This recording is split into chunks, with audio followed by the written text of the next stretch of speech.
Alright, what's going on, guys? It's Oh My God Teggy here. In today's video, I'm going to be telling you guys 5 things you should know before vinyl wrapping your car. Now, this video is mainly for the people that are doing it for the first time by themselves. But anyways, let's go ahead and just jump straight into this. So starting us off with number 1 is it is probably going to take you longer than expected. Now, when I vinyl wrapped my car, it probably took me around 24 to 30 hours total. I didn't do it all in one day.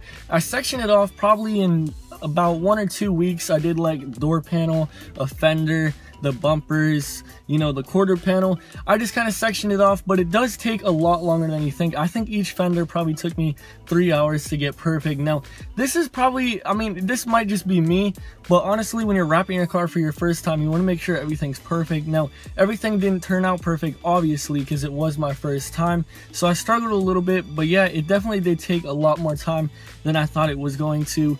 But yeah, so just make sure you have enough time set aside to do this if you are doing it by yourself, because it most likely will take more time than you expect. So moving on into number 2, I actually learned this one the hard way, sadly, which is do not wrap your car in the hot sun. Now, sadly, I couldn't do it in the garage. I didn't have enough room in my garage at the time, so I tried putting a little awning that once that you bring to the beach on my car.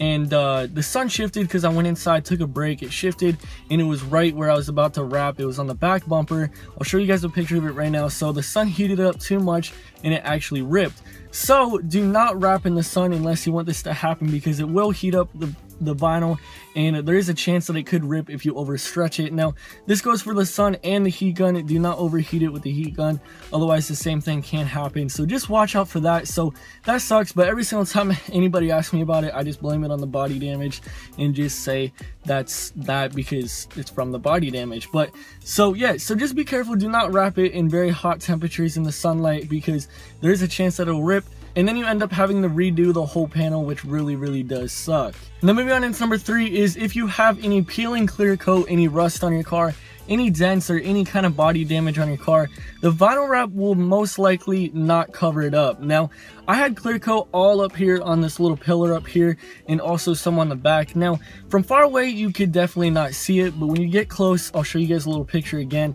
You could definitely see it through the vinyl wrap, and you could feel it too. So I didn't sand mine down. Now, if you know that this vinyl wrap is probably going to be on your car for a long time, you don't care about your paint job underneath, you might want to actually feather out the peeling clear coat if that's what you have under there. So honestly, if you can, yeah, like I said, feather it out, sand it down, and it'll make the wrap look a lot cleaner and it'll be easier to put on.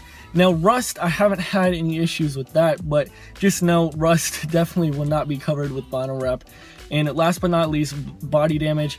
It doesn't really cover up anything. It's not thick enough to like pull out dents or whatever, you know, to be able to like fill in the dent, if you know what I mean. So it will not cover up body damage, as you guys know, on my back bumper, obviously. So body damage, chips in the paint, peeling clear coat, rust, vinyl wrap will most likely not cover that up, and sometimes not even stick on it. Now moving on into number 4 is you want to try to wrap your car in as clean as an environment as possible. Now, you definitely do not want to be wrapping under like a tree that has debris falling from it when the wind goes, because it will get on the wrap. And I've actually had a piece fall on my wrap. It was like a little flower. I tried getting it off, but I could not get it off, and it actually left a little square. I don't know if I could get a picture of it, but I'll try to.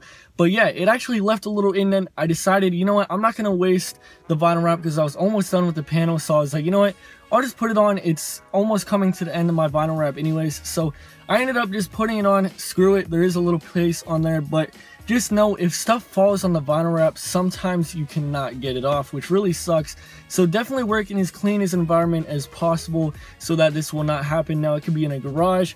Now, I do not suggest working outside like I did, otherwise things like that could happen. But if there's no trees around, just feel free to do it, but just make sure the panel is completely clean before you do anything like that. So yeah, just wrap your car in whatever area doesn't have a lot of stuff that would be able to fall on your car and ruin the vinyl wrap. Now moving on into the 5th and final one is if you do not keep your wrap clean and maintain it, it will not last as long as everybody says it will. Now, I've heard multiple things out there saying it could last from like 3 to 5 years for a good wrap job, but if you're wanting it to last 3 to 5 years, what you're gonna have to do is probably wash it whenever it gets dirty. You're gonna have to keep it under a car cover. You're probably gonna have to keep it in the garage. In fact, don't let the sun hit it too much. Now, I've had my vinyl wrap for about a year now, and it's not too bad actually. You know, there is a couple places where it kind of is peeling up. There is a little bit dirt underneath of it. Like, there is actually a rip on the front bumper from where the hood closes, so that sucks.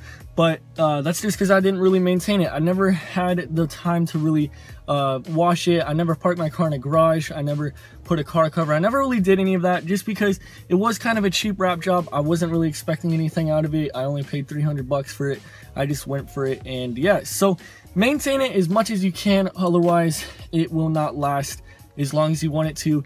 I actually have these little black stains on my door over here that I do not know what they're from. It's probably just because I don't wash my car too frequently, but yeah, they do not come off the vinyl wrap. So like I said, I'm kind of planning on re-vinyl wrapping my car anyways. But yeah, so basically just maintain and cover your car if you want your vinyl wrap to last. So that's basically it, guys. I hope you guys enjoyed the video. Let me know in the comments down below if you guys plan to vinyl wrap your car, or if you've already done it and how it turned out in the past. But anyways, I hope you guys enjoyed it. Like I said, if you did, make sure to leave a thumbs up, subscribe if you're not already, and I'll see you guys in my next video. Peace out, guys.